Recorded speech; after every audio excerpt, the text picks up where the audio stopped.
1945. Vermont, Estados Unidos. 5 personas desaparecen en el mismo bosque. En solo 5 años. Un guía experto. Delante de 4 testigos. Una estudiante. Chaqueta roja brillante. 30 segundos. Un veterano. Dentro de un autobús en movimiento. Un niño de 8 años. A 100 metros de su madre. Una excursionista.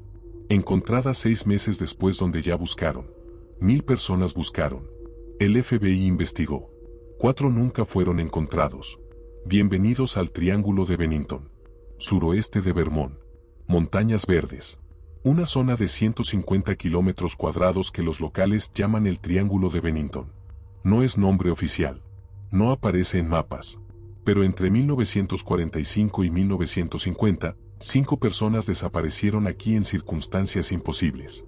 El centro del triángulo es Glastonbury Mountain. 1200 metros de altura. Bosques densos de abetos y arces. A través de esta montaña corre el Long Trail, un sendero de más de 400 kilómetros que cruza todo Vermont. En 1945, la zona estaba casi despoblada. El pueblo de Glastonbury, con 200 habitantes, había sido abandonado en 1937. Las minas de carbón cerradas. Los campamentos madereros vacíos. Solo quedaban cazadores ocasionales y excursionistas. Los nativos Abenaki evitaban Glastonbury Mountain. Según sus leyendas, era un lugar maldito donde los espíritus devoraban humanos. Nadie tomaba esas leyendas en serio. Hasta 1945. Ese año comenzaron las desapariciones. Diferentes edades. Diferentes circunstancias. Pero todas en la misma área pequeña. Todas sin dejar rastro. Las búsquedas involucraron a miles de personas. La prensa nacional cubrió los casos. El FBI abrió investigaciones. Se ofrecieron miles de dólares en recompensas. De 5 víctimas, solo una fue encontrada. 6 meses después. En un lugar que ya habían buscado. Sin explicación de cómo llegó allí o cómo murió. Estos son los 5 casos del Triángulo de Bennington. 75 años después, siguen sin respuesta. Caso 1, 12 de noviembre de 1945. Midie Rivers tenía 74 años. Pero era un guía de caza experimentado que conocía cada sendero de Glastonbury Mountain. Había trabajado en campamentos madereros durante décadas. Conocía el bosque mejor que su propia casa. Ese día, Rivers guiaba a 4 cazadores. Luman Lyman, Roy Phelps, Archer Richardson y Levi Dean. Todos hombres experimentados. Todos familiarizados con el bosque. 2 de la tarde. El grupo decidió separarse para cubrir más terreno. Rivers iba adelante, siguiendo rastros de venados. Los 4 cazadores lo seguían a 30 metros de distancia. Podían verlo moviéndose entre los árboles. Y entonces Rivers simplemente desapareció. Los cazadores alcanzaron el punto donde lo habían visto. Nadie. Gritaron su nombre. Sin respuesta. Buscaron en círculos cada vez más amplios. Nada. Rivers había desaparecido en menos de 2 minutos. Los 4 hombres bajaron inmediatamente y alertaron a autoridades. Al amanecer del día siguiente, más de 300 personas estaban buscando. Voluntarios. Policía. Guardabosques. Otros guías de caza. Peinaron cada metro cuadrado de un área de 8 kilómetros cuadrados. Usaron perros rastreadores. Los perros siguieron un olor durante unos metros y luego lo perdieron completamente. Como si Rivers hubiera dejado de existir en ese punto. Solo encontraron una cosa. Un cartucho de rifle. Sin disparar. En un pequeño claro a 500 metros de donde Rivers fue visto por última vez. Nada más. Sin ropa. Sin rastros de sangre. Sin señales de lucha. La búsqueda continuó durante días. Después semanas. Después meses. Nunca encontraron nada más. Midie Rivers conocía cada centímetro de ese bosque. No se habría perdido. No habría caminado en círculos hasta morir. Y un hombre de 74 años no desaparece sin dejar rastro en 2 minutos. Delante de 4 testigos. En terreno que conocía perfectamente. Pero Rivers nunca fue encontrado. Caso 2. Paula Weldon. 1 de diciembre de 1946.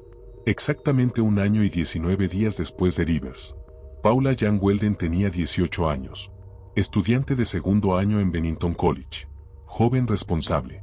Buena estudiante. Sin problemas conocidos. Ese día, Weldon decidió caminar por el Long Trail. No era excursión planificada. Simplemente salió de su dormitorio a las 3 de la tarde. Sin decirle a nadie. Llevaba jeans, blusa blanca y una chaqueta roja brillante. Nada más. Sin mochila. Sin provisiones. Sin brújula. 3:15 de la tarde. Un empleado de gasolinera la vio caminando hacia el on-trail. Le pareció extraño que fuera sola y sin equipo. No dijo nada. 3:45 de la tarde. Lois Knapp, un hombre mayor que también caminaba por el on-trail, la vio a 100 metros adelante. La chaqueta roja de Weldon era imposible de no ver. Knapp la observó caminar y doblar en una curva del sendero. Knapp alcanzó esa curva menos de 30 segundos después. Paula Weldon ya no estaba. Knapp buscó en ambas direcciones. Nada. El sendero era estrecho en ese punto. Bosque denso a ambos lados. Sin caminos laterales. Sin lugares donde esconderse. Y Weldon llevaba una chaqueta roja brillante que debería ser visible a cientos de metros. Knapp bajó inmediatamente y reportó lo que había visto. La búsqueda comenzó esa noche. Al día siguiente, más de 1000 personas buscaban. Estudiantes de Bennington College. Policía. Militares de bases cercanas. Voluntarios civiles. La prensa nacional llegó. La historia de una estudiante universitaria desaparecida en chaqueta roja capturó atención del país. El FBI se involucró. Agentes federales interrogaron a cientos de personas. Investigaron cada teoría. Secuestro. Fuga. Accidente. Suicidio. Ninguna encajaba con los hechos. William Weldon, padre de Paula, ofreció $5,000 de recompensa. Una suma enorme para 1946. Equivalente a más de $70,000 hoy. Miles de pistas llegaron. Todas falsas. Reportes de avistamientos desde California hasta Florida.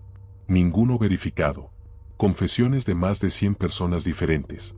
Todas mentiras o delirios. Equipos profesionales con perros rastreadores cubrieron 16 kilómetros cuadrados. Los perros perdieron el rastro de Weldon en exactamente el mismo punto donde Lois Knapp la había visto por última vez. Como si hubiera desaparecido en el aire. La desaparición de Paula Weldon causó tal conmoción que Vermont creó la Vermont State Police específicamente para manejar casos como este. Fue la primera fuerza policial estatal en la historia de Vermont. Pero Paula Weldon nunca fue encontrada. Una joven con chaqueta roja brillante. En un sendero estrecho sin salidas. Vista por testigo a 100 metros. 30 segundos después, desaparecida. Sin rastro. Sin evidencia. Sin explicación. Caso 3. James Tedford. 1 de diciembre de 1949. Exactamente 3 años después de Paula Weldon. James Tedford tenía 68 años.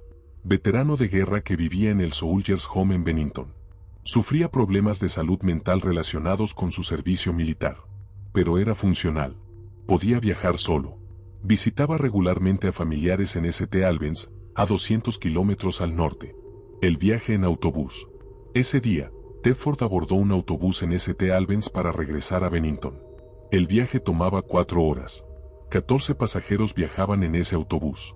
Todos declararon después que Tedford estaba en el autobús. Lo vieron dormir. Lo vieron mirar por la ventana.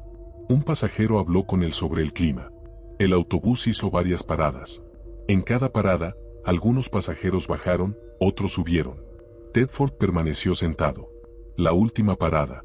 6:45 de la tarde. El autobús llegó a la última parada antes de Bennington. Los pasajeros vieron a Tedford en su asiento. Estaba dormido, con su cabeza contra la ventana. El autobús arrancó para el último tramo. 15 minutos hasta Bennington. 7 de la noche. El autobús llegó a Bennington. Los pasajeros comenzaron a bajar. El asiento de James Tedford estaba vacío. Las pertenencias. Su pequeña maleta todavía estaba en el portaequipaje sobre su asiento. Su horario de autobús estaba abierto en el asiento vacío, marcando la parada de Bennington. Pero Tedford no estaba. La investigación. El conductor, Joseph Schneider, estaba confundido. Había verificado los pasajeros en cada parada. Tedford no había bajado. Los 14 pasajeros fueron interrogados separadamente. Todos confirmaron que Tedford estaba en el autobús durante todo el viaje. Ninguno lo vio bajar. El autobús no había hecho paradas no programadas. Revisaron cada parada previa en la ruta. Hablaron con conductores de otros autobuses. Buscaron en cunetas y bosques a lo largo de la carretera. Preguntaron en hospitales y estaciones de policía. Nada. Lo imposible. James Tedford desapareció de un autobús en movimiento, con 14 testigos a bordo, dejando sus pertenencias atrás. En los últimos 15 minutos de un viaje de 4 horas, nunca fue encontrado. Caso 4, Paul Jepson. El niño. 8 de octubre de 1950. Paul Jepson tenía 8 años. Vivía con su madre cerca de Glastonbury Mountain. Su madre trabajaba como cuidadora de un antiguo campamento de cerdos convertido en vertedero. Los 30 minutos. 3 de la tarde. Paul estaba jugando en la parte trasera del camión de su madre, estacionado a 100 metros de donde ella trabajaba. Podía verlo desde donde estaba. La madre miró hacia el camión. Paul seguía allí, jugando con juguetes. 3:30. Volvió a mirar. Paul había desaparecido. La chaqueta roja. La madre corrió al camión. Gritó su nombre. Buscó alrededor del área. Paul tenía 8 años. No podía haber ido muy lejos en 30 minutos. Alertó a autoridades inmediatamente. 4 de la tarde, docenas de personas buscando. Al anochecer, cientos. Paul llevaba una chaqueta roja brillante. La misma descripción que Paula Weldon 4 años antes. En un bosque denso, una chaqueta roja debería ser visible a gran distancia. Los perros. Trajeron perros rastreadores. Los perros siguieron un rastro desde el camión hasta una carretera cercana. Y allí el rastro desaparecía por completo. Como si Paul hubiera sido recogido por un vehículo. Pero nadie había visto un vehículo. La madre estaba a 100 metros. La carretera era visible desde donde ella trabajaba. No vio pasar ningún coche entre las 3 y las 3:30. El avistamiento. Una anciana local reportó haber visto a un niño que coincidía con la descripción de Paul cerca de Lontrail esa tarde. Enfocaron la búsqueda en esa área. Equipos profesionales de búsqueda y rescate. Voluntarios civiles. Militares. Cubrieron kilómetros cuadrados de bosque. Encontraron exactamente nada. Lo imposible. Un niño de 8 años desaparece en 30 minutos. A 100 metros de su madre. Con una chaqueta roja brillante. En un área con visibilidad clara. Los perros pierden el rastro en una carretera. Pero nadie vio un vehículo. Paul Jepson nunca fue encontrado. Caso 5. Frieda Langer. La excursionista experimentada. 28 de octubre de 1950. 20 días después de Paul Jepson. Frieda Langer tenía 53 años. Excursionista experimentada que conocía bien Glastonbury Mountain. No era su primera vez en el Lontrail. Ese día, Langer y su primo Herbert Elsner estaban acampando cerca de Somerset Reservoir. La caída. 4 de la tarde. Langer y Elsner caminaban cerca de un pequeño arroyo. Langer resbaló y cayó al agua. No fue caída grave. El arroyo tenía menos de 1 metro de profundidad. Pero su ropa se mojó. Langer le dijo a Elsner que regresaría al campamento para cambiarse. El campamento estaba a menos de 1 kilómetro. Camino claro y directo. Langer conocía el camino perfectamente. Elsner continuó caminando. Planeaba regresar en 30 minutos. La desaparición. Cuando Elsner regresó al campamento, Langer no estaba. Sus otras ropas seguían en la tienda. No había señales de que hubiera llegado. Elsner buscó el camino entre el arroyo y el campamento. Sin rastro de Langer. Alertó a autoridades. La búsqueda exhaustiva. Esta vez, las autoridades no esperaron. Conocían la historia del Triángulo de Bennington. 4 personas habían desaparecido en 5 años en esta área. Más de 400 personas buscaron. Equipos profesionales. Perros rastreadores. Helicópteros. Cubrieron un área de 24 kilómetros cuadrados. Peinaron cada metro entre el arroyo y el campamento. Buscaron en círculos concéntricos desde el último punto donde fue vista. Nada. Ni rastro. Ni pistas. La búsqueda activa terminó después de 2 semanas. Búsquedas ocasionales continuaron durante meses. Sin resultados. 6 meses después. 1 de mayo de 1951. Un grupo de pescadores encontró un cuerpo.